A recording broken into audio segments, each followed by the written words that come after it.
Hello, everybody. Hello, everybody. I have an old school guest that always comes to my platform on and off, and she is running again, Miss Valencia Stovall. She needs no introduction because we all know who she is. But introduce yourself, give us a little background, and it's so nice to see you again. So nice to see you as always. Thank you so much, Anna, and to your audience. I appreciate the opportunity to come back before you all again. So, as I say, I'm back at it again. As some of you all may know and may not know, I served in the Georgia House of Representatives for 8 years, from 2012 to 2020.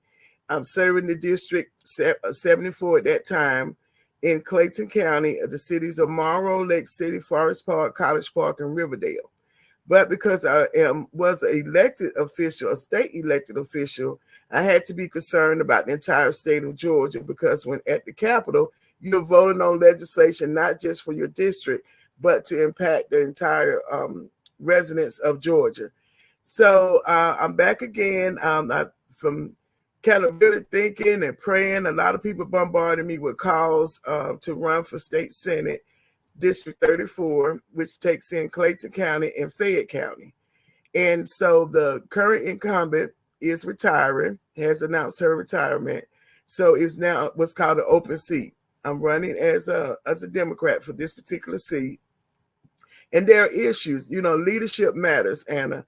When depending on who you have in charge of voting, in charge of policies and how they're established, that tells what type of community that you're going to live in, and you're going to be able to prosper your business in all of that good quality of life. It all depends on leadership. And so I, previously was a bold and accessible leader, and I plan on being able to do the same thing again.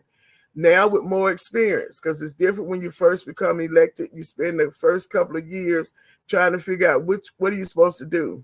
You learning where's the bathroom, where's not the bathroom, how do you introduce legislation, and all of those particular things. So I definitely plan on going back with the voter support and with prayers to be able to tackle those issues that are very, very concerning to our citizens, that are not being addressed like they think they should be.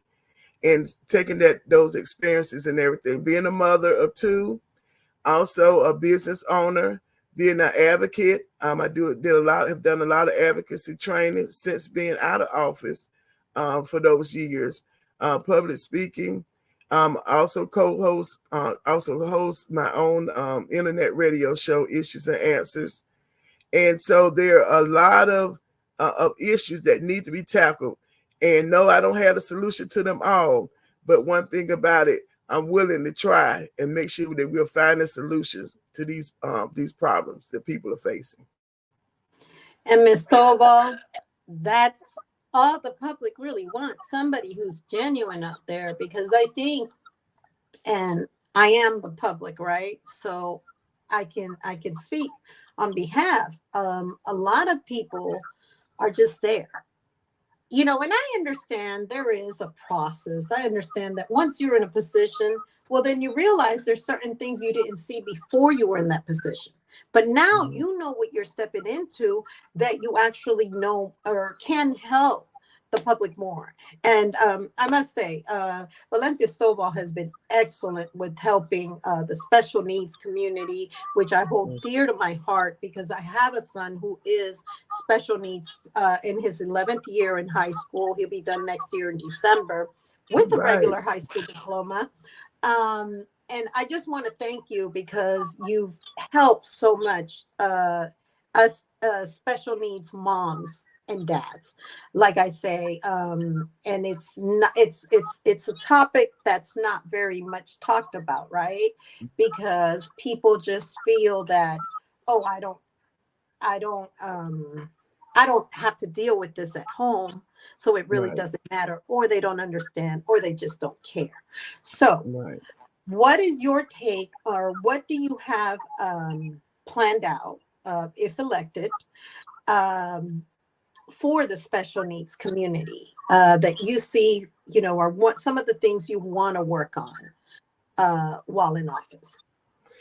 Definitely, being a parent, even though my son is an adult, he did have, he was under the category of special needs and ADHD. So I understand the struggle with the parents that don't have an idea about what their rights are, how their school is handling the situation, what services are available to them. I mean, it's a lot that you don't know. And then you're trying to juggle, trying to deal with a child that has a unique ability, and not knowing what to do. Because then you're looking at yourself that it's something you did wrong, but a lot of cases, and more likely, it wasn't anything you did wrong. It's just a situation that happened, and you're looking for support. So in 2016, there was a bill that was passed, HB House Bill 614, the Landon Johnson Act, which was named after Landon Johnson, a child of Lala Johnson, who is autistic, and at that time had an injury that happened in school. And when the mother, Lala, addressed the school, they could not tell her how this particular incident happened. He had a long scratch on the side of his face. And so she came to me. I met her at one of the parent meetings and asked me, to look at putting video cameras in the classrooms of special needs students who are in self-contained classrooms. And so I said, "Ooh," I said, "I don't know what to do first, but we try." So it took us about a year, but in 2016, that bill was signed into law that does allow for video cameras to be placed in the classroom. They're not mandated, and so that's when me going back. That's going to be my next ask, is to make it mandated, that they're in those classrooms, because it not only protects the children, they also protect the educators, because sometimes things happen at home and a child may come to school with a bruise or something else. So we want to protect those educators that do have a heart for serving our special needs community with those children, because it takes a special person to be able to deal with that on a consistent basis. With less funding, that's another thing, is fighting for additional funding for our special needs students, because they are usually funded at the lower end of the totem pole, but need the highest amount of services that they don't get. So those are some of the things I want to be able to do, and even looking at making sure parents are aware of how the Medicaid process works with comp waivers and all those additional services that they need for their children to be able to have that they may not even be aware of. I absolutely love everything you said. Now, let me ask you a question. In the case of my son, Nathaniel, he does a lot of what they call the mainstream classes because he's on pace to a regular high school diploma, which I'm not too fond of. But, only Clayton County is one of the few counties that actually still has a AU program. I'd like to see it across the state, actually, where they actually have switch classes and are on pace to a regular diploma, but not with your 30 child classroom, 20 something child classroom. So it would be something that I'd like to see, because even if so, my son, I know, needs extra help on some things. I have to go back and review everything for an hour or two longer at home to make sure he's getting what he needs. It's something that, as a parent, I'd like to see other people or other school districts implement, so that, because sometimes he'll come and, he'll say, they told me, Nathaniel, get over there. I don't want to be around you. And it's because these are regular kids. They're Right. not on his level, and they get frustrated. So, and I'm sure you dealt with that with your child being ADHD, because usually that is part of the umbrella for autism. It is one of the lighter versions, but it is the same umbrella. So I just really appreciate your love, right, and your understanding. But that's something that I would sure love to see in the future, if at all possible. if you can make happen. I think a lot of parents would be so grateful because, and I think education is a big one because they don't educate us. We kind of have to figure it out. I had to figure it out, and now I give it to everybody for free. I had to pay. I give it to everybody. I'm like, okay, this is what you do. So, you know, and together we can help make this better for everyone, right? Anything else you'd like to hit up on when it Yeah. comes to special that's in your heart? Yes. So, and that is very interesting that you bring that up, because a lot of times when people hear of special needs, or like Lala likes to say, individuals with unique abilities, and she would say, "Listen, we need to change the language." I said, "Yeah." I said, "It takes a little while, but with work we can do that." But it's that not everyone requires or needs to be in self-contained classrooms. They could be interrelated, which is some of the classrooms where they're mixed in with the regular students, like you were saying with your son. But I think at the same time, they still need that support system because they still have that disability. And there needs to be even some classes that are given to the overall student body about their treatment of students that are different, that they consider to be different from them, and that some of them are learn at a slower pace. And then what I used to tell my son is that some of your classmates that are teasing you need to be over there in the classroom with you. I said, it's just they haven't been diagnosed. I said, but I can see the tendencies of them being similar, to you. And so there definitely needs to be that education with even the regular ed teachers, as well as the students, and also the administration, because sometimes they don't understand, the functionality of students at different levels as well. And I think when it comes to workforce development, I know that usually the students who are not on track for a regular diploma, they're in a transition program, which sometimes I think is a joke in some school districts, because they would just take them on a field trip to the mall, to the grocery store, and just basic stuff. Well, those kids are already going to all of that, especially now with technology. They know how to go and purchase something, from the store.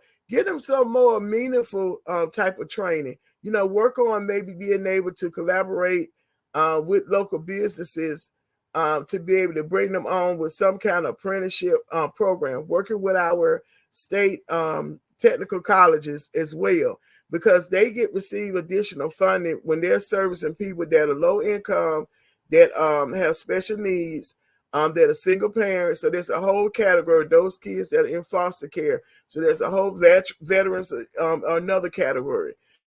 They receive additional funding because they know that's a special population. So why not start working with them for those children that are highly functional but still need that support system to kind of introduce them to different trades, so they can, at least when they finish out their term in high school, whether they age out or whether they graduate out, they're able to have an ability to be able to take care of themselves. One program I will commend the state for, I sat on the House Study Committee for secondary post options for individuals with disabilities. And with that was those individuals who could not graduate with a regular track diploma, they still gave them an opportunity to go to college. So they created a program where they didn't have to take a test to get in. They can apply, and it was separate funding that was allocated to this program. Kennesaw State was one of the first ones. I think it spread across some of the other state colleges as well, where they actually lived on the college campus.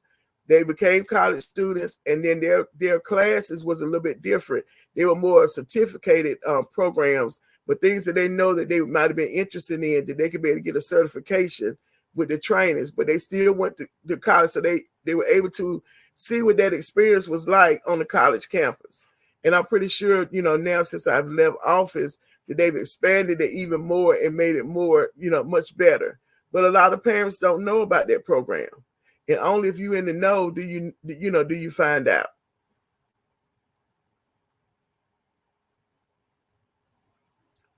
Muted. Muted. Those are the things I'm talking about.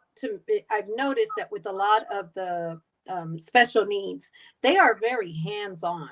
I think it's Mhm. very important and very crucial to implement those programs. How do you feel now? And I have to ask, with the special needs classroom cameras, how do you feel when they are in mainstream classrooms, those cameras being, because I'll give you a scenario. Student is in a mainstream classroom like Nathaniel. Mhm. He gets called the R word, which Lala, all of us hate that word. Right. Hate is a strong word, but we don't like that word. Okay. Mhm. He gets called the R word. You guys can fill in the blanks. Mhm. Because he's special needs. And this came from the educator. The students reported it. Wow. How do we deal with these things? Do you think that there should be cameras in those situations as well, all across the board, um, as long as there is a special needs student in their classroom or with their unique abilities, as Lala would say? And shout out to Lala. I need to call. Yes.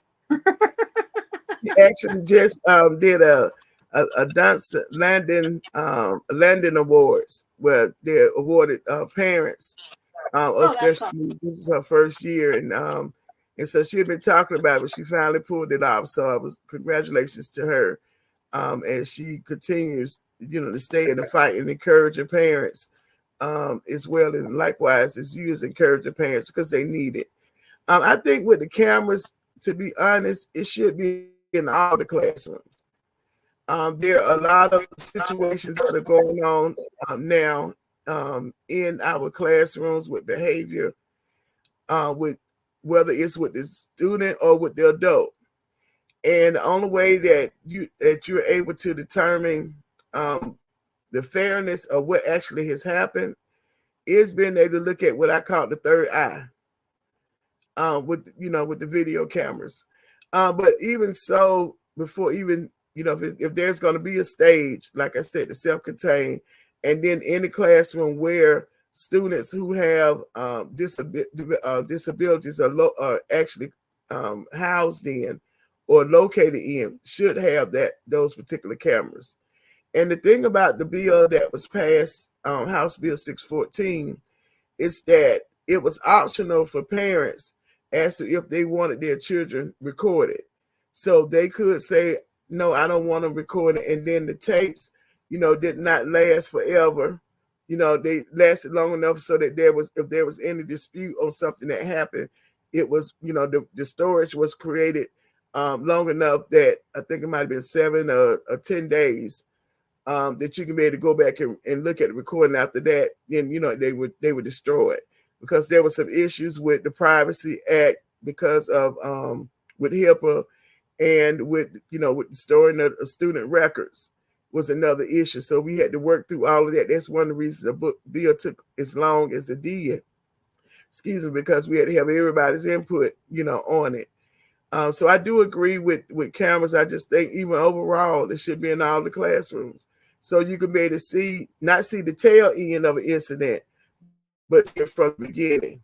And then the school administration can be able to decide whether there's something internally they can handle, or whether it needs to be a criminal charges, that are actually imposed.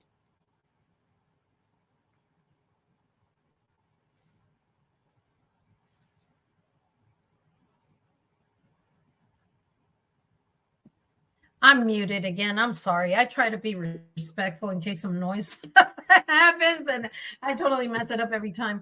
I absolutely love your mind on all of this, Miss Stovall. And I call you Valencia because to me you're like family, It's fine. okay? So Valencia, know that you have my support, 1,000%. Thank you. Especially Clayton County, a lot of things are needed to be brought back over there. It really is a beautiful county, and I tell people this all the time. There's so much more potential, and we're just Yeah. not fully getting it all the way. We need to stick together. We really do. Next question to you is: are elderly and vet community. What is your take on that? Well, definitely, just like our individuals with disabilities, you have your seniors and you have your veterans that a lot of time are pushed to the side. And when you look at your senior community, it's ridiculous, even though this is not a state issue, but it's a federal issue. But for seniors who are eligible for food stamps or SNAP to only receive $16 or $20 to be able to buy food. Knowing that that food is essential for them being able to take their medicine, they have a good quality of life. And then I think even having more availability of more senior centers for them, because many of them are living longer than they did 10 and 20 years ago. And a lot of them are very active, even into their 70s and 80s years of age. I know my dad is 83, and he likes to get out, go out to eat. He goes up to the senior center and all of that. And also I know the state, when I was elected, we passed quite a few laws to protect seniors from scams and being able to immediately prosecute those that are abusing our seniors. And I think, strengthening those particular laws, but overall, maybe even strengthening our state aging program that we have in place to be able to oversee what's going on with seniors as well. They just need a lot more support. Their housing, many of them live in legacy homes. They can't afford the high price when it comes to taxes, property taxes. So how do we look at that and work with our municipalities to reduce or even eliminate the tax once they get to a certain age? Why put extra stress on them that they can have a house they paid for and lose it because they can't pay the taxes? And then if they're in reverse mortgage and they don't pay the taxes on time, reverse mortgage can end up foreclosing on their house, all because of some taxes. So how do we, make it better for their ending days, here on earth in our community, making it more comfortable for them?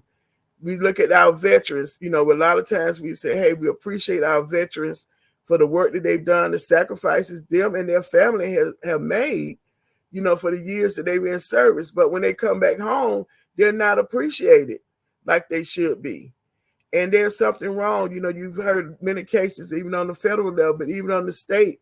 What more can we do? And I know there are a lot of, bills usually each year that are passed to help support veterans. I remember we did a bill to help veterans that had gone through training. And if they had trained in a specific trade, they don't have to go back and get a certification for that. That trade is transferable. Same thing for their spouses. Many of them, when they're away, they end up earning some type of trade or certification. Then that's transferable into, here in the state of Georgia. We've done some laws dealing with children that need to be transferred into our school system. A lot of times, if the veterans are away, their parents or somebody else close to their family are taking care of their kids. And we had a situation where the grandparent couldn't even enroll the child in the school because the parent, the mother or the father was not there. So those kind of laws, we have to look at those minor things that can help support those other people, not just their grandparents, but other people who are stepping in as surrogate to help support them while they are away fighting, for our freedom here in Georgia. You start talking about the homelessness, that's a whole nother situation, with those that end up being homeless, just because they made $1 or $2 or maybe $5 earning more over the threshold. Oh, you don't qualify. That's a big difference. And then now with this whole thing with Medicaid, a lot of people have been kicked off the Medicaid roll for procedural things, and some of them are veterans, some of them are senior citizens, some are children with disability. And so all of those things, you have, like you said, you have to keep watch on all of those things. And they need to know and have an outlet where if something happens, who do I contact? Where can I get an immediate answer to resolve my problem? And some of those problems are minor problems that just at a matter of click, click, click. Okay, you reinstated, or click, click, click. here are your benefits that you were looking for. Or click, click, click here, you know, you need to get to this particular doctor. You know, so a lot of them that are minor don't keep stuff ongoing when we could just go ahead and resolve it. Absolutely.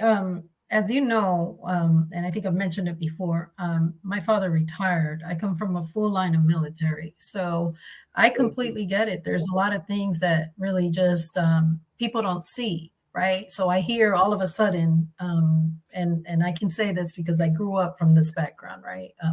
My parents been married now almost 53 years. Wow. Together. So 5 decades. So I'll say this. We turn around and, oh, I support the military. Do you really support the military? Do you really know what these families go through? Do you really know what happens after the fact? Because don't just say it because it's cool to say it at that moment, right? Or it's a thing to say, right? Like, honestly, do you really support these families and the stuff that we go through? And when I say stuff we go through, because the children are affected just like the adults. Homelessness is a big one, which takes me to this question. There was a bill that was signed, and I'm sure I want to say it was under Kemp. I may be wrong, and if you don't have the answer, that's okay. I don't like to surprise my guests, right? But if not, we'll revisit it some other time. About feeding the homelessness, making it illegal. How do you feel about that? Because it is an issue within the states. Just go to Fulton County, just drive, and you'll see that it is a huge problem. Seeing people with their tents, cold. It was 32 degrees last night. There was people sleeping out there. How do you feel about that? If you don't know much about that, that's fine. We can revisit that later, because I'd like to be fair on my platform. Mm-hmm. Well, you know, homelessness is an issue that we all face every day whenever we're leaving our homes, you know, and it could be just right in your neighborhood. It could end up being when you're driving to get on the main roads, when you're going downtown, you're going to work, you're going wherever you're traveling, you know, you're seeing these issues. And the most sad part is when you're seeing families, you know, that are homeless, or you see mothers with children, you know, that are homeless, and you're, you know, finding out those different situations. Some of them could have been prevented, to not allow them. And you have some people that want to be in that situation. That's fine, but still provide them with whatever services that they may need whenever they feel like they want to receive them. But those others who say, I don't want to be like this, it's because a bad decision or a situation that happened. You look at COVID, you know, we never thought of what the after effects of COVID was going to be on our life. But we're seeing a lot of it now that's transpiring now, with mental issues, with financial stress, with health, you know, the after effects of you suffer from COVID.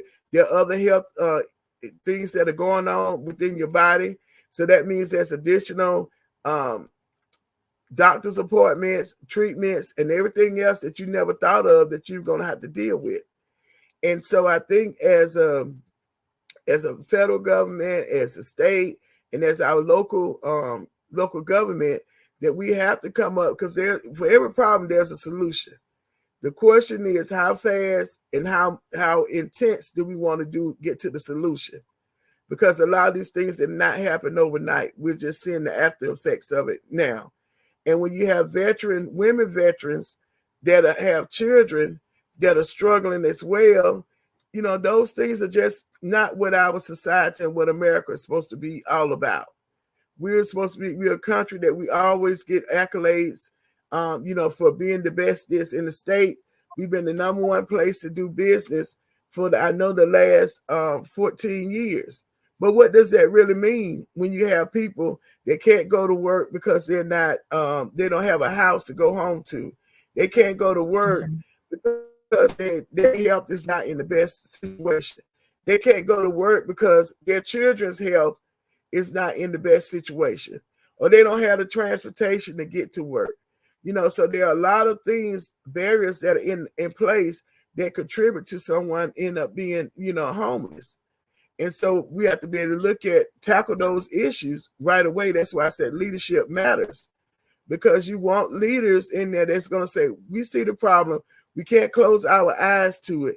We might not have all the answers, but some people, when we start getting people together, some people may going to have answers. You have a little bit here, a little bit there, a little bit there, and you bring them all together to say, this is a problem. How do we solve it? Where do we start short term? Where do we go midterm? And where do we go for long term? Because some problems are going to take a little longer to resolve.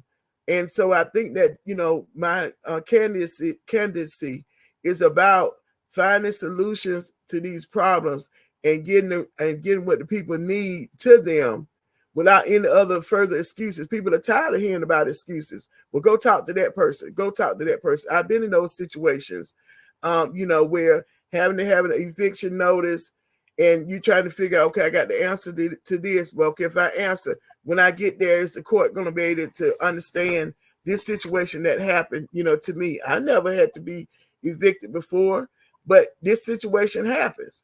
And so we need to have compassion that certain things just happen. It's out of our control. But how do we get past it and make sure that people have a good quality of living? I absolutely love that. Valencia, like you're saying the realities, right? Because that's what I look at. When I don't look at whether you're a Democrat, you're a Republican, you're this, you're that. I look at, how do you care for what I need, what I'm wanting to better in this world? Because I think that if we leave this world, leaving it a better place than it was when we started, then we've done our job. We've done our job as a human being.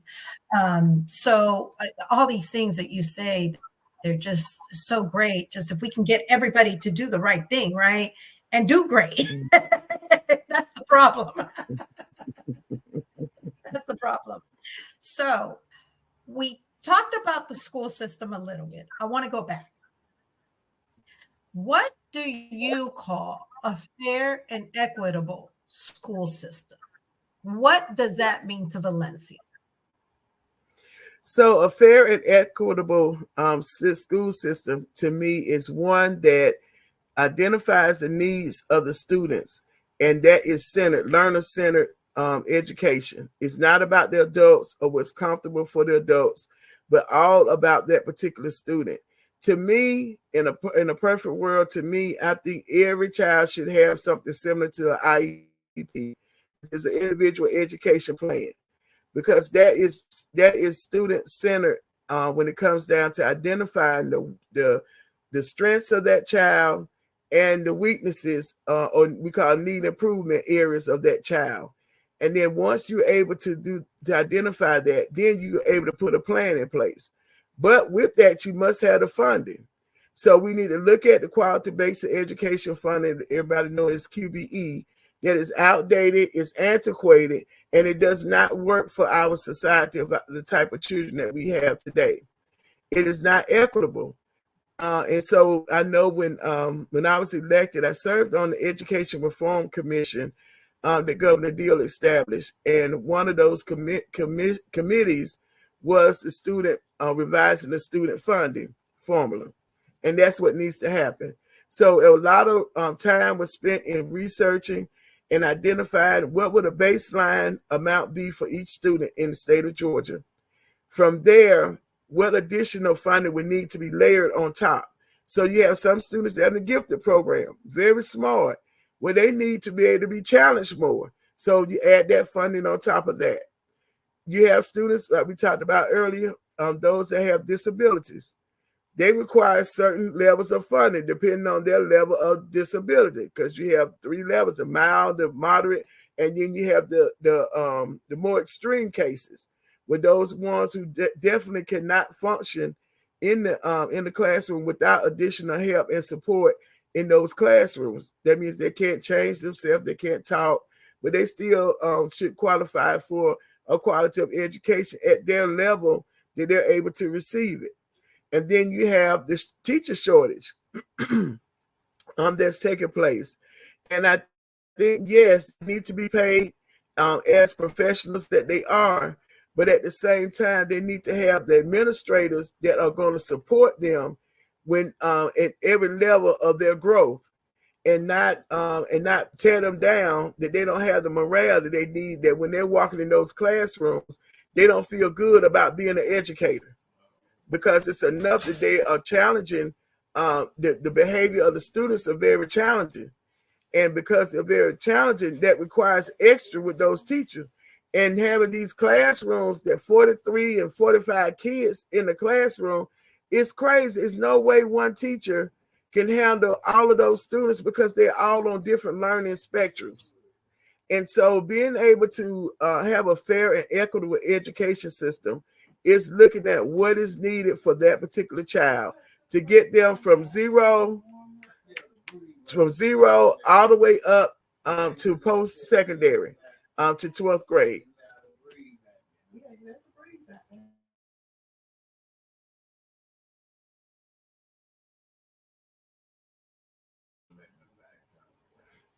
Yeah, so so that's what it looks like to me. I'm so sorry, I muted myself again. I was recently reading about Nas, the rap artist I'm sure you're familiar with. Very, very famous, I think in the 90s, early 2000s. He's still out there, but hip hop artist. His dad told him to leave school and educate himself. And what you're saying just kind of reminds me of that, because it's almost like we need to restructure the whole system, not everything, but a lot of it, to get to where we're at now. Like history, let it be said the way it is. This, let it be taught the way that it is. Don't, because the more technology there's out there, the more we're learning, honestly, truthfully. And that's for all of us. Like even I've learned things that I'm like, I had no idea. I was just going by what I was taught by that book. So I think it's really good. I think a lot of hands-on should be allowed for certain students, all students really. I think every student should have the opportunity to leave school with a trade. Why not? Absolutely agree. Give them a better chance. Go ahead. Yeah, we have, one of the things is, when I look at returning back to the state capitol, is looking at those departments that are underutilized.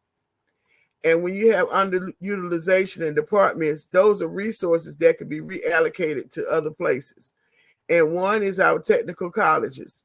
They have great opportunities to really be able to fill in the gap when it comes down to workforce development and getting us on track when it comes to higher wage types of jobs. Every student, I agree, Anna, every student should graduate from our high schools in Georgia with a trade. That puts them in a position that they're able to go and start working and taking care of their families immediately. Now, if they decide to go to post-secondary, they can, we have dual enrollment. Many parents still today don't even understand about dual enrollment, where your child can attend high school and college at the same time with no out-of-pocket expenses to you as the parent. The shared cost is between the school system and the state and the technical college or the 4-year college.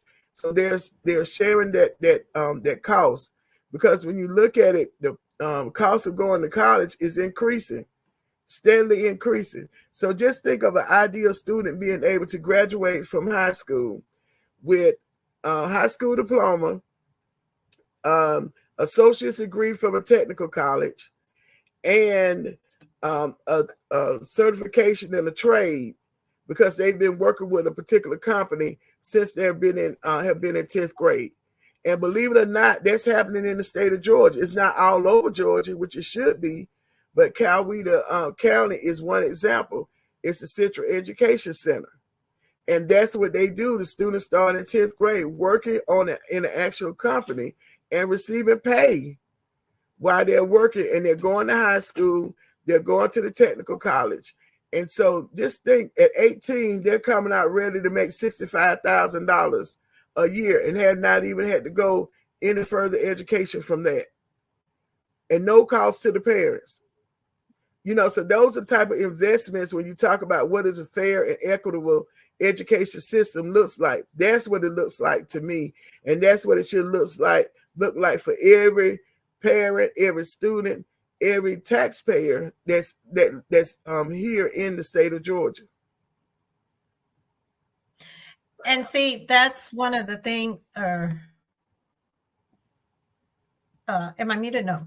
That's one of the things that even I had to learn with she graduated 2 years ago, Clayton County, Jonesboro High School. Shout out to Jonesboro High School. They have some of the most amazing teachers, I must say, over there. But great teachers, a lot of them. I won't speak for all of them, but the majority. I say I'm very straightforward, Valencia. It's sometimes not a good thing. I say how it is, and I'm not everybody's I get tagged with that as well. I get tagged with that as well. You know, I just do what's right. You know, and then you don't have a problem.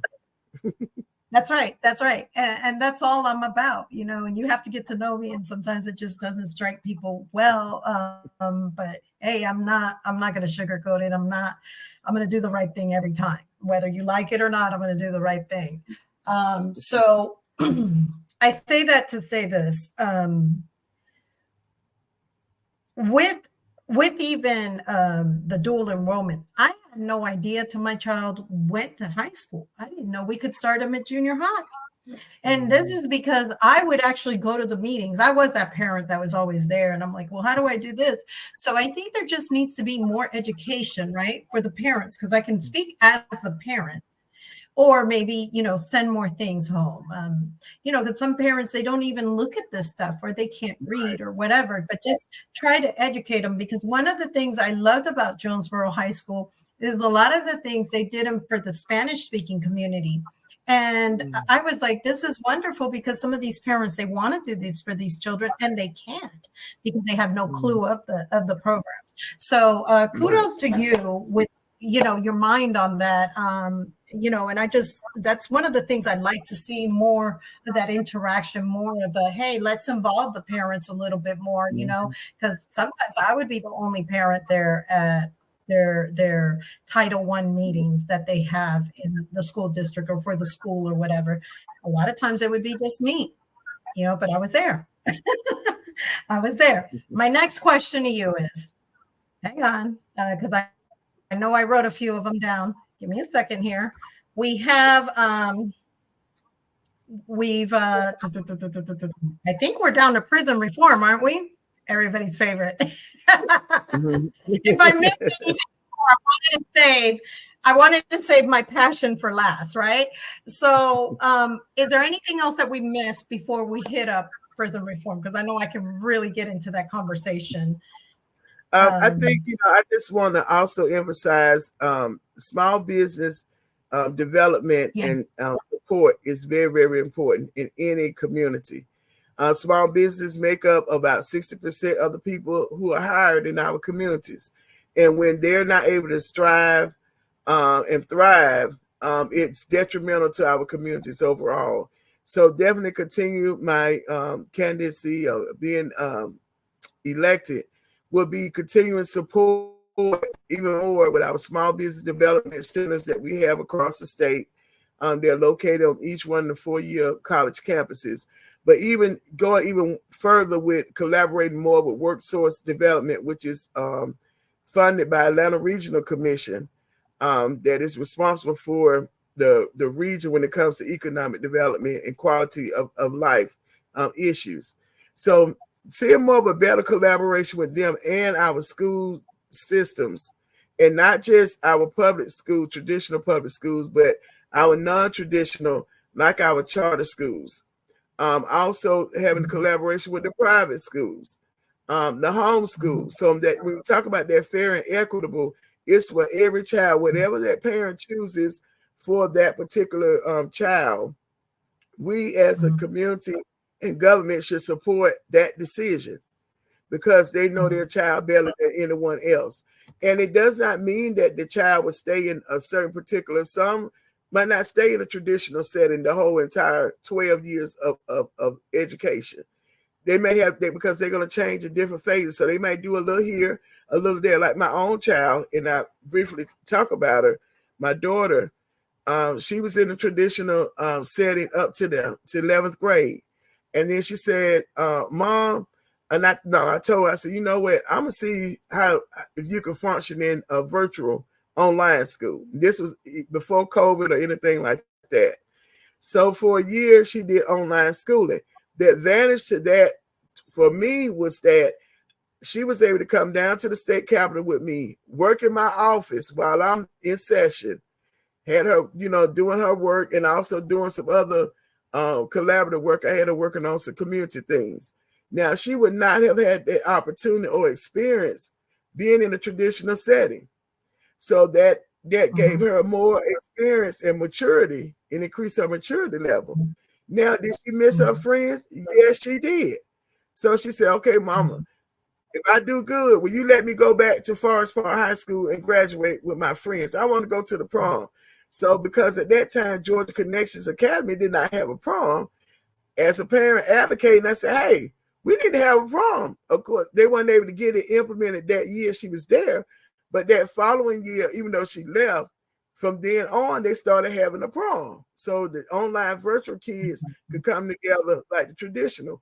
But the point I'm making is that then she returned back to Forest Park High School where she graduated. So I was able to have that option for her to really push her and increase her maturity level and give her opportunities to be able to meet with elected officials, high level officials, work with community. They help her to understand why it's good to serve people and not be selfish and just think about yourself.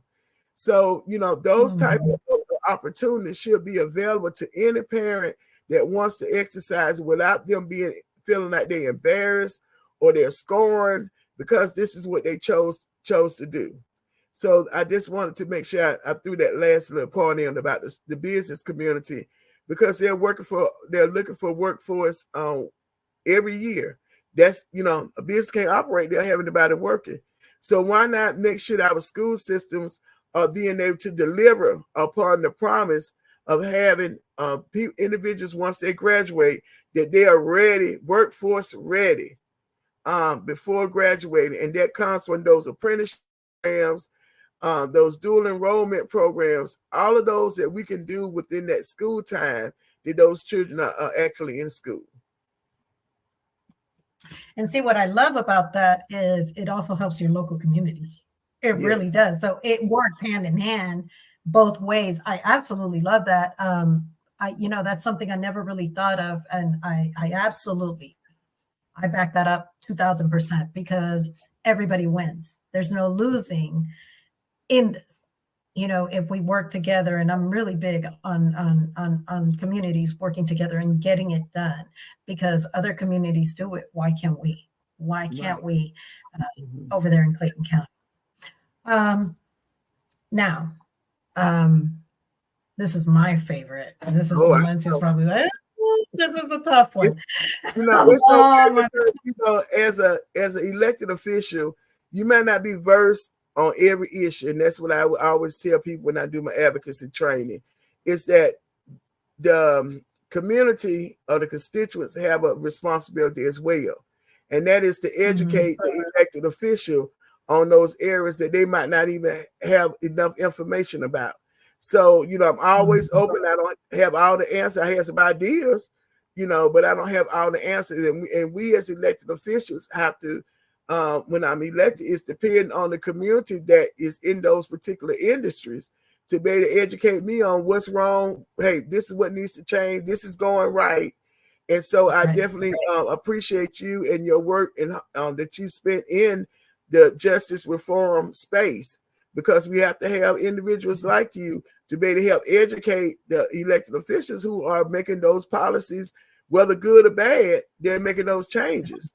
And so we can't get out like with the Senate district. It's over 190,000 people in Fayette and Clayton that I'll be representing. It's no way humanly possible I can know everything because I can't. But I can have key people that I collaborate with on key issues that can inform me and keep me informed. And I have to have an open enough mind that whether I agree with it all the way or not, but to listen and see how we could come to a compromise and position on it for the betterment of the overall people. So let's go. Throw me those justice reform questions. Oh, hang on, I lost you. Okay, so I never realized. Well, first of all, I want to thank you for being very supportive with. I call my client that I've really taken and babied the whole case from front to end. And as we all know, it's David M. Scott II. David, when I was approached by his family, it was a long shot. They just so happened to see, I think it was lunchtime with Anna, or I don't know if it was a post or something, but somehow they got in contact. Long story short, we're in touch. They tell me about this case, and I'm like, send everything to me. I'll look at it. I just thought, there's no way this can be true. There's no way. But everything that family said to me, and everything through contact, through letters and correspondence and paperwork and transcripts and motions and discovery and all of this, I found out David M. Scott II has been telling the whole truth the whole time he's been sitting in prison. Today, 29 years. 29 years this man. Malice murder. He did have other charges before then. However, that is not what we're talking about. We're talking about the malice murder. Those other charges, he's done his time, and like I said, and Valencia, I'm the first one to say, if you do the crime, it might sound cold, you have to do the time, period. Yes. So I don't stand with wrongdoing. I stand with what's right. And I'm always going to stand with what's right. But you're sitting in prison for 29 years on malice murder. Now, automatically you were level 5 because there was no possibility of certain things, certain programs, certain this, certain that, because you had a malice murder on your record, which is one of the 7 sins in Georgia. I'm sorry, in Georgia. Now, I'm very happy to say some things, and I can't go into detail on air because they're still in the works. Some things are very positive happening for Mr. Scott, and I'll talk about it when it's all done and over with, because I don't want to make anything bad for our client. Right. We'll leave it there. Now, with that being said, these are the type of cases that come to me all the time. All the time. And I'm not saying everybody's innocent.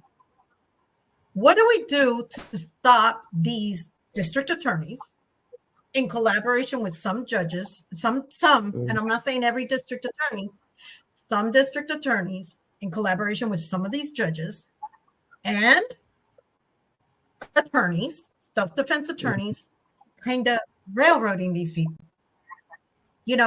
All day long in the case of Mr. Scott, that was either an involuntary manslaughter or a self-defense. How did we get malice murder?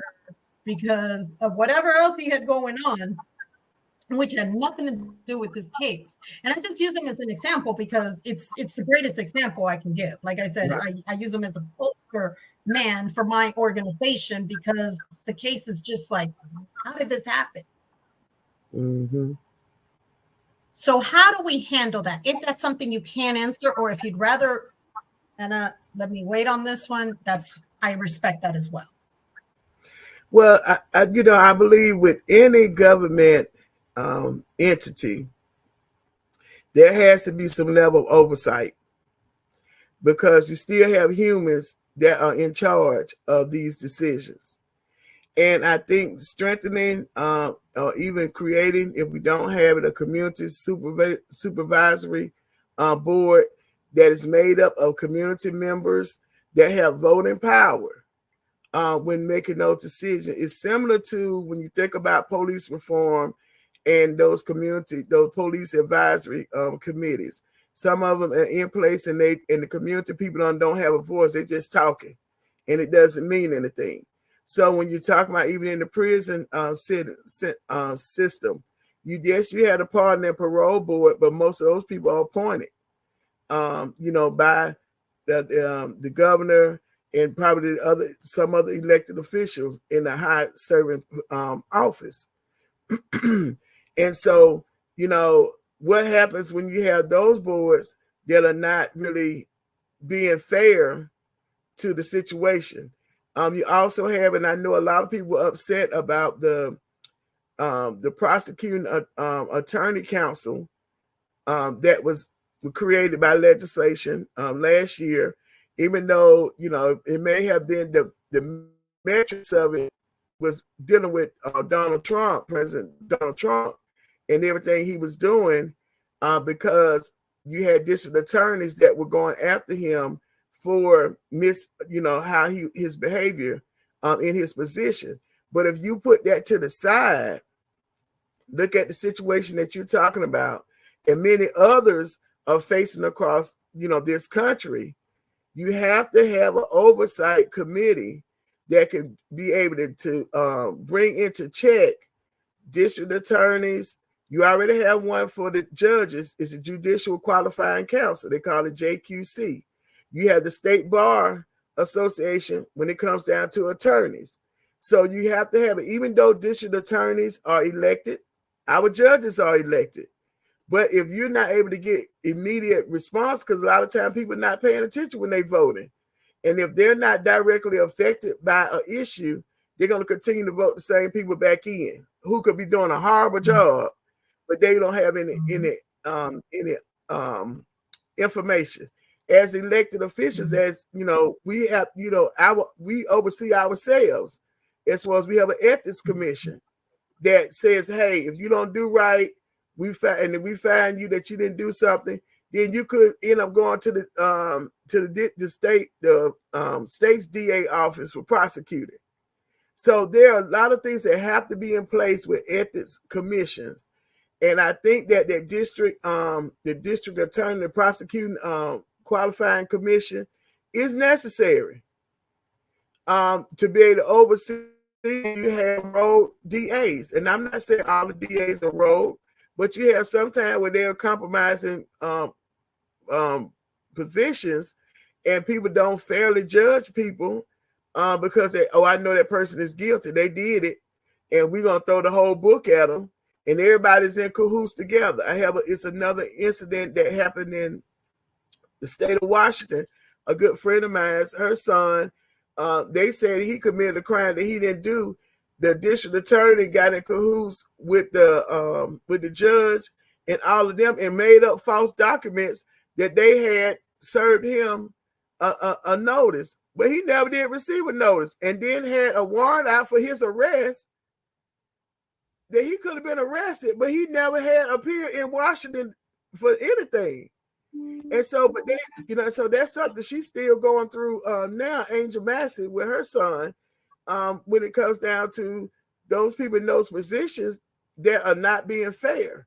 So I think that being able to have that supervisory board in place, and those people from the community being able to have active roles in voting, and being able to oversee what's happening in these prisons, because that's a whole nother conversation I know you're going to get into, as far as what happens behind when those doors close.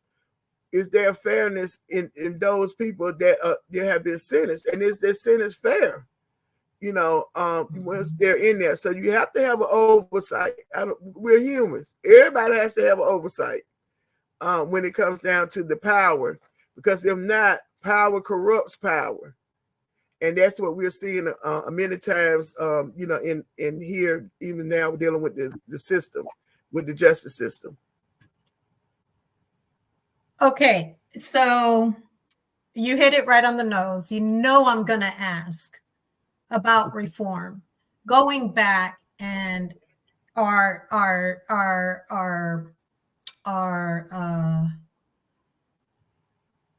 loved ones, as I say, sit here. They get these crazy sentences. You just gave an example of a situation in the state of Washington, D.C. Now let's talk about the state of Georgia, which it is a big, major problem. As I mentioned, David M. Scott II, one of the main people that I always use as an example, 29 years. And like I said, I don't want to talk about anything going on with his case until Right. everything's fully done, to not mess things up for him. I say that to say this. What do we do in those situations when in reality, the paperwork does eventually show, wait a minute, all of these people were in cahoots? Who is held accountable? You know, we can have these oversight committees, but what happens when we have these oversight committees and they turn around and they're really not in the general public's side, because this is, and not side, but looking at it from that perspective of for the well-being of the general public and that inmate sitting in there that's done that length of time. Because he's not the only one that I have. I have at least Right. 5 others that were unjustly sentenced. What do you do then? How do we correct this? Because these families ask me. These families ask me, what can I do? These inmates ask me, Anna, what can be done? How can we change this? Because they're sitting in there, no one believes them. They treat them like crap. They're in these level 5 maximum security prisons, you know, and I can go on and on and on. What do we do then? Well, and I don't know what all to do. You know, and like I said earlier, that's why, you know, that's why we, you know, we depend on those who are on the ground to be able to offer those solutions. And because if I knew what to do, I would already been, you know, when being elected, I would already know what to, you know, put it into action. Yeah. And so, you know, that's where it has to be a conversation that's made to say, and bringing those who are in control of those situations, bring the warden, you know, to the table. I know in Atlanta, the Atlanta federal prison, even though that's a federal prison, the warden does regular community meetings with the community.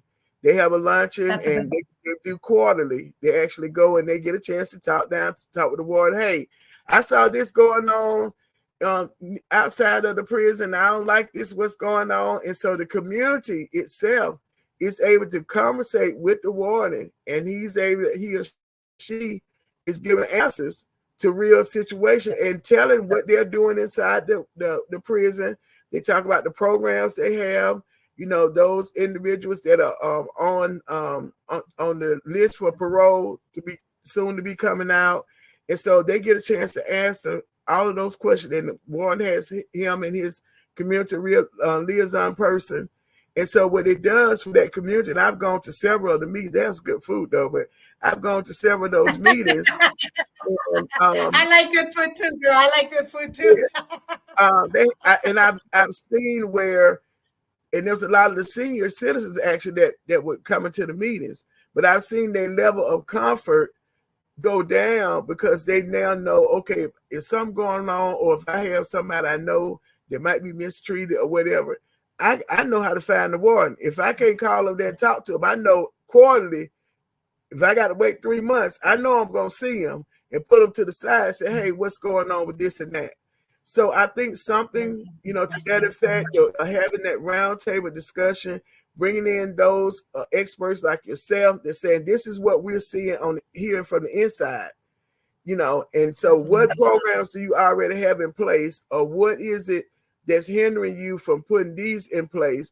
And when it comes down to re-looking at cases, what they use, you know, that have been thrown to the back, you know, what do we need to have in place to be able to re-look at those cases where people have been wrongfully, you know, accused of something, or that sentence was really not as just as it should have been when it was given, you know, looking at the circumstances. So we have to have some kind of appeal process beyond the standard appeal process, because these are exceptional cases. And then you all are determining what would categorize it as a special situation, a special case, because all of them are not special cases, but what would right. And so I think hearing from you all, experts like yourself, and being able to have that roundtable discussion, and also having those community meetings to be able to let us know, hey, in a month's time, we're going to have 15 people released, because they already know ones are going to be released. Okay, what happens? What's that rehabilitation program looks like coming back into our community, what they would call a re-entry? You know, those people, have they been trained? Did they receive certain level of training? of skill training, that when they come out, you know, what businesses may be interested in hiring those particular individuals that are getting ready to come out that can qualify for the bonding program that the state and the federal government may have to help bond them for, cover them for any incidents that may happen when those individuals are working on their jobs. So I know I went a long way from the original question, but I just wanted to add all of those other layers in, you know, because they all have to be considered. Because even with Mr. Scott, if he gets out, when he's out, I'm not gonna say if, when he gets out, he has to be reacclimated to society, because it's totally different from what it was when he went in. So how those programs, you know, set up to make sure he has the best chances of success in a new environment, and mentally he's got to get ready. You know, his family has to get ready. So we need support systems for the children, and well, he might not be able to have children, but of his family members that are going to receive him when he gets out, they have to have support as well. Because that's, you know, you can't just say we're going to give support here. No, in order for him to be successful on a continual basis, and then when he gets out, what support system is there for, hey, I almost slipped a little bit. Okay, and I'm not talking about a parole officer. I'm saying, you know, an organization or a group. Give me a call when you look like you're about to slip again, so we can talk you through it. Or if you remember, we gave you these tools in your toolbox to be able to utilize. Now, once you get to almost the end of that toolbox, you make sure we got help for you, because we don't want to see you go back in, you know, for something simple. The only thing you needed was support. Absolutely. And Valencia, you hit a lot of the layers that I was going to talk about. You really did. One of the big things with my organization that other organizations don't do, or they may have started doing, and it's wonderful if they do, is I want each of my clients that I help get home. Because again, there's reason to get you home. I'm not just getting, and I want to make that perfectly clear. WeSeeYou doesn't just get anybody out. There has to be cause behind your case to get you home, because I can't put my name behind that. Right. I'm too well respected out there. I just can't do that. So, okay. One of the big things that I do is I want 5 years mental health. And why? Your family needs you the best that you can. Your family needs to be the best that they can for you. And things like that. I'm in the process of implementing a curriculum right now with a couple of other people who have came out of prison, former inmates, we'll say it like that, who have came out, and we're building a curriculum to help each other and support for each other, mental health, because I think mental health is the purpose, the reason why they're in there in the first place. Something mental health brought you in there in the first place. Right. Just my opinion. I'm not perfect, but I've seen enough cases read enough cases, and when I get the background on the family, I'm like, this is what took place. There's always something. If it's not sexual abuse that traumatized them mentally, there was drugs or physical abuse, mental physical abuse. So it's always one of those. It always goes back to mental health. So I say all that to say this. At the point where, okay, they're in there, they've not had any trouble for a while. Their security is at max because they may have defended themselves from getting beat up, getting bullied in there. They won't put their security down. How can we get somebody to oversight this? Because they say it's a system, a computer system. And I just don't understand this. I'm like, how is this a computer system? And we're trying to get your security down. You know, and I've tried to do things like I'll tell them, do these programs, do this, do that.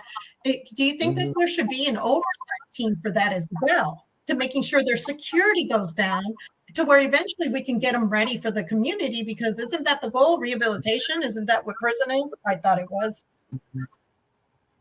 Right.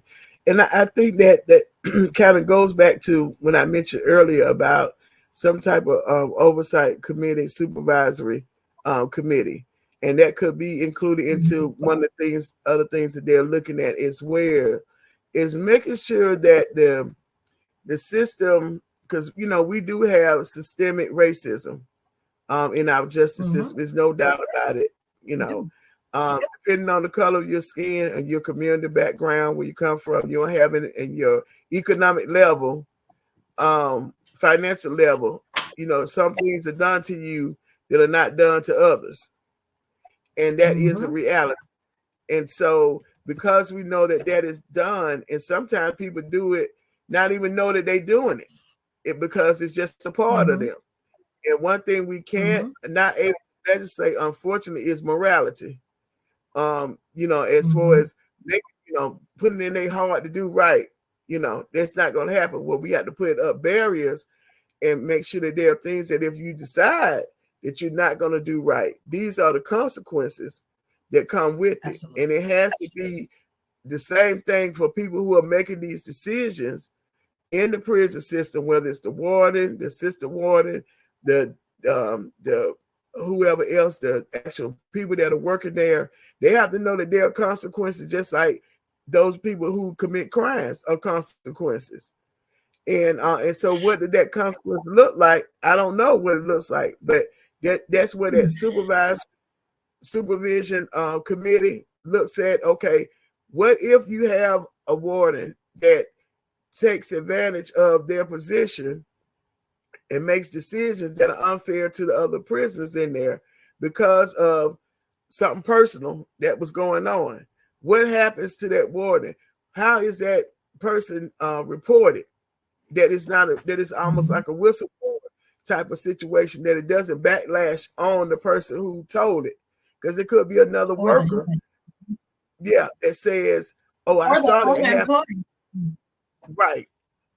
That I saw that happen, but I don't want to lose my job. Even though we have whistleblower programs in place, it needs to be strengthened. It needs to be structured probably a little different in the prison system than it does on your regular job, because you got more to lose. Just think of, I can just think of a scenario where, I'm not saying this happened, but I'm just thinking, what if you had a worker that saw a misjustice that was done by his or her supervisor or another co-worker?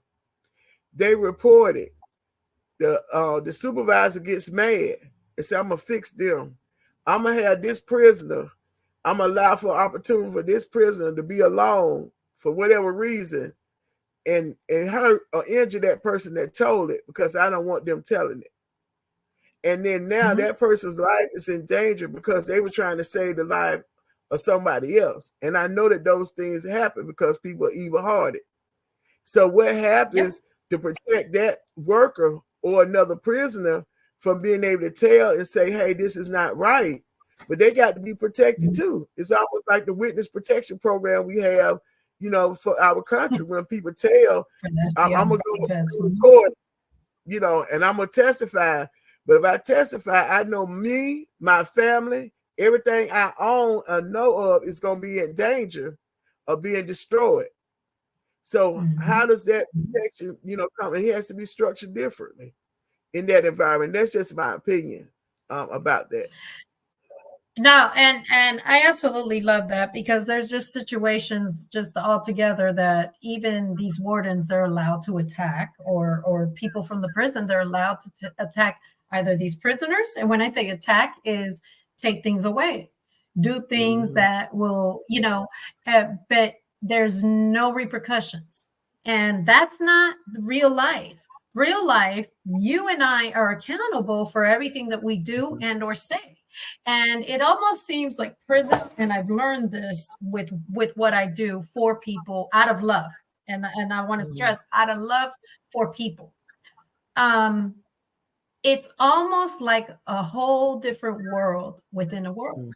And once I actually got to see it, because I would hear it, but I didn't really understand it. Once I really got to seeing it, I was like, it really is. And so many things that just are brushed under the rug, or, oh, we have no surveillance, it disappeared, things like that. That's not how it goes. There needs to be accountability to everybody.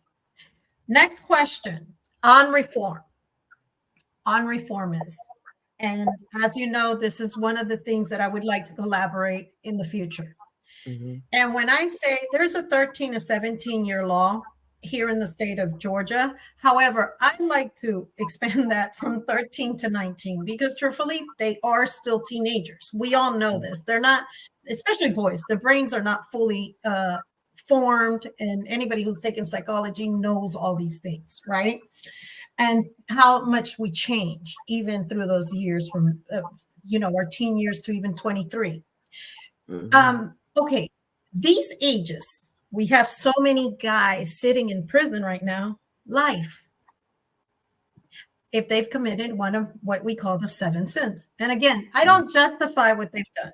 I just think that there's a difference when you're 30 years old and you commit a crime intentionally or unintentionally, you know better than a 13-year-old or a 17-year-old or a 19-year-old committing the same crime. And I'm not saying the 13-year-old and the 19-year-old have the same mentality or same maturity, but what I'm saying is they're teenagers, they're kids, right? They can't even purchase a pack of cigarettes or beer for that matter. So they're kids, right? Let's look at it from that angle. What can we do for these kids that are sitting here for life? Now, I'm sorry, you commit an armed robbery, people get really hurt or whatever, and they give you 20 years. To me, it sounds like a right, what do you call this? Not judgment, sentence. Sounds like an okay sentence to me. I don't see any railroading there. You committed the crime. Now, what happens when they're sitting here, life without parole? Or according to Georgia law, you have to do 30 years before you can even come up for parole.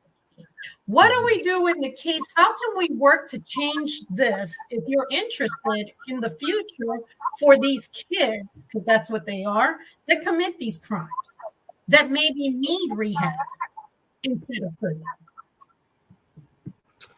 That's a very, very touchy conversation. As with anything dealing with justice reform is touchy, because you always have the victim, that's on the other side of the coin, who feel that misjustice has been done to. And in some cases, if it results in murder, they no longer have that loved one, with them. And they look at it as, why should that person live when my person who didn't do anything, in these cases, no longer now can enjoy life, but you still breathing. Even though you may be locked up, you still breathing. Your family can still come and see you. So, those type of conversations are always very, very touchy. And I don't have an absolute answer for it, but I think, like I said, everything starts with a conversation. And then whenever we get to the point where we can't sit down, whether we agree or disagree, and try to come up with a solution that's workable, and it's not going to be perfect on both sides. It's definitely not going to be acceptable most of the time to the victim or the family of the victim. With that, because they're going to always want more justice done. But the other flip of the coin is that, like you said, they are 13, in some cases to 19, that have not understood that their crime and what they do have consequences. I served as a substitute teacher and still do every now and then in 2 different school systems. And being able to be inside of those classrooms and listening to the thought pattern of the students and how they think, you're sitting there as an adult like, they don't have a clue about reality. They think everything comes to them easily. And some of them, I'm going to do this and I'm going to do that. And so then when I'm talking to them, like, there are consequences for you taking those particular actions. Yeah, but did this and that. And then when you see on TV where a young person has committed a crime and they've had time to really think about it because they've been locked up and they bring them back out for trial, you see a whole different demeanor because reality has set in that you no longer have your freedom. This is going to be your sentence. This is your life for a long time. And so you don't have nothing else to do but sit there and think about your consequence, because you can't go around with your friends. You don't have nothing. You can't see your parents every day, your sister, brother, all that. So I think that there has to be, a stronger mental health program put in place, and even starting before they even get into that situation. Like, so we look at preventive measures. And now, even though we have preventive measures, we know there's still some that's going to do it.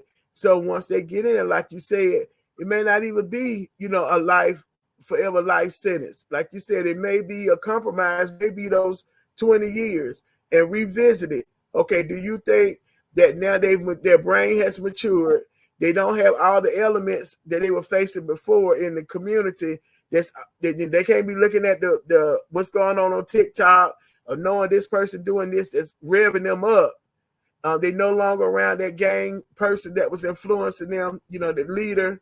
They had to be sit still, and all they got to look at them walls and hearing that that they're hearing that has now embedded in their minds. It's the 20 years of time to relook at it. And that may be part of the negotiation. Is that, okay, the sentence may be a minimum of 20 years, and then relook at it. And that case is now be eligible to be relooked at, to see if, the other things we have in place for rehabilitation and making sure they've been getting those services while they've been in prison, as they're maturing and seeing, oh, I realize now that I had an impulse and I committed a crime, that wasn't the best thing that I should have done. And then if they're ready, just like anything else, then you end up bringing them back out. And see, sis, that's where I talk about the fairness, right?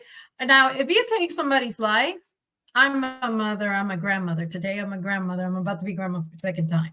But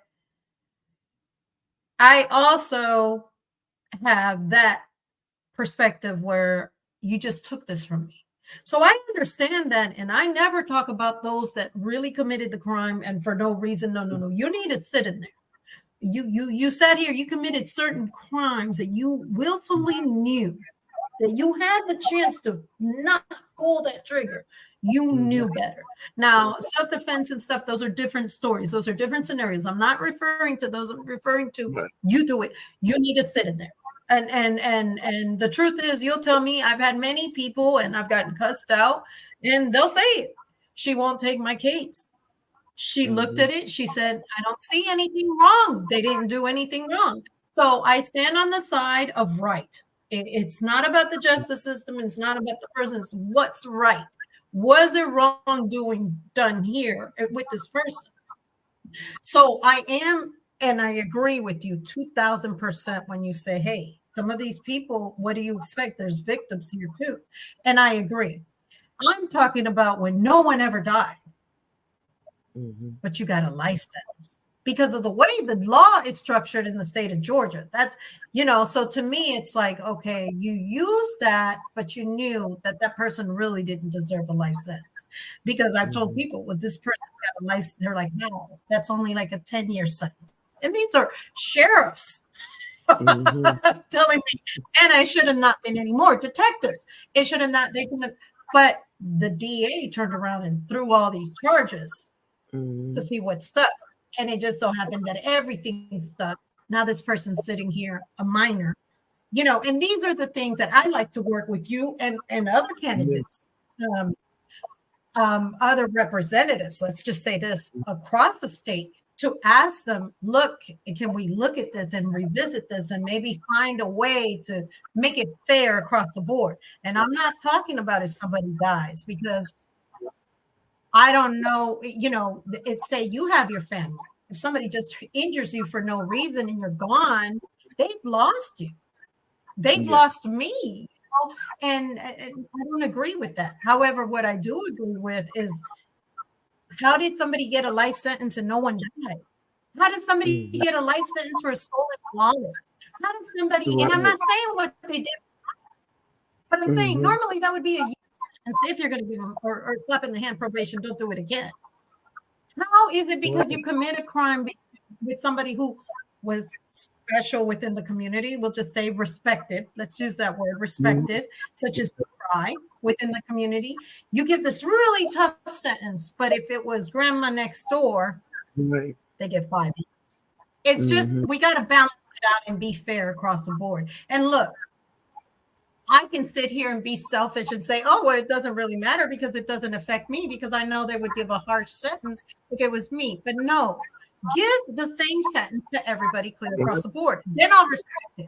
Then I'll say, okay, then everybody, because if we turn around and I give you a printout right now, Ms. Stovall or Valencia, if I give you a printout of how every sentence is handed out and you can actually compare it, then you'll see what I say when I say it's not fair. It's just not fair across the board. Is there anything else that you'd like to add before we go? I've really enjoyed you. I can have you here for about 3 more hours. You know, I really appreciate this because, like I said, it takes conversations like this for, you know, with people that are in the trenches, you know, just like you have people that specialize in homelessness, you know, and they could tell you everything with their eyes closed about the different conditions and everything. People that are dealing with senior citizens, you know, those issues, people dealing with housing, medical issues, and they specialize. That's what their passion is in, and they can be able to tell you everything that you want to know. And the compromise or the key point is having leaders in place, because leadership matters, that are willing to listen and not believe that they know everything, because we, you know, elected officials, they don't know everything. It's impossible. Even though your capacity of your brain is large enough that you can have a whole lot of knowledge, but there still comes a time that you have to use the people that are out there in the ground doing the grassroots work to be able to sit down and talk to you as elected officials and educate you on the issues so that you can stay updated on the issues, because you can't go down to the state capitol voting on bills that you don't even have an idea about, or, you know, or the merits of them. And I know when I was elected, I had key people when certain bills would come up that I had been working with and said, hey, is this bill coming? Or they would have called me beforehand. Hey, I heard this bill going to be in committee. I know that you sit on this committee, this particular committee. Can you ask these questions? And they would send me questions. And as a committee person, I had the right to answer them, to ask those questions. And then if it was sufficient, they'll text me, ask this question right here. So that's the power that I use being an elected official, because I was able to have a direct voice on their behalf about an issue that I probably didn't even have a lot of information on. And then likewise, when it comes down to, we talked about all these programs, it's having the funding and the resources there to support them. Funding the resources to help support programs like your nonprofit, because you can't operate out for free. Because there are certain administrative things that have to be done. Gas, you got to travel and, you know, take time to do all of this.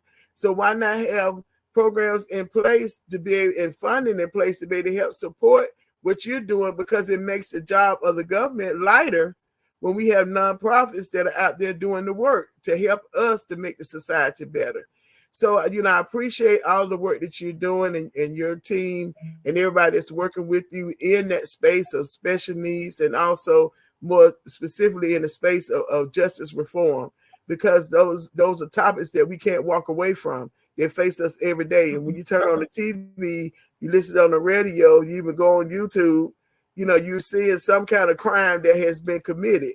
And it's all, especially when you see it among young people, it's just disheartening, because you're saying, look at that future. What's the potential of that future? Did they even know that they have greatness that they can be able to reach, that they thought that they had to just settle, you know, for where they are? So I definitely encourage your listeners to reach out to me on all the social media platforms at Valencia Stovall. You can Google me. They can go to my website, gostovall.com, GOSTOVALL.com, to check me out, find out more about my platform of the book and the ballot, which you heard me talk a lot about today. And I just really appreciate all of your help and support. If they want to make a financial contribution, definitely go to the website, go stovall.com, and you can make it of any amount. We appreciate it all because we're trying to get the word out about this campaign in Clayton and Fayette County. So thank you so very much, Anna. No problem. And I want to tell you something before you go. Y'all stand behind Miss Stovall. Stand behind. I completely do, because I know you're really about the people. And know that if you need and ever have a group of people that you're like, this is the community I have from this, homeless, this, reform, special needs, this, that, and you have a committee together, count my name in for whatever support you need. And know that I'm here. You guys go out and vote for Stovall for this elections. There'll be what, November, right? This is in May, so you have the primary in May. So May the 21st, it's the primary. Mm-hmm. In May for the primaries, make sure you vote for her. And when you guys make a decision, I don't care about Republican or Democrat. Really, I care about who's for the people. That's where I'm at, because I used to vote just one way, and that's not working for us. Mm-hmm. So let's just vote on who's about the people. And obviously she's for the people. With that being said, I'll see you next time. And I hope you come back to my platform. Yes. You have a wonderful day, and you guys take care of you next time. Bye.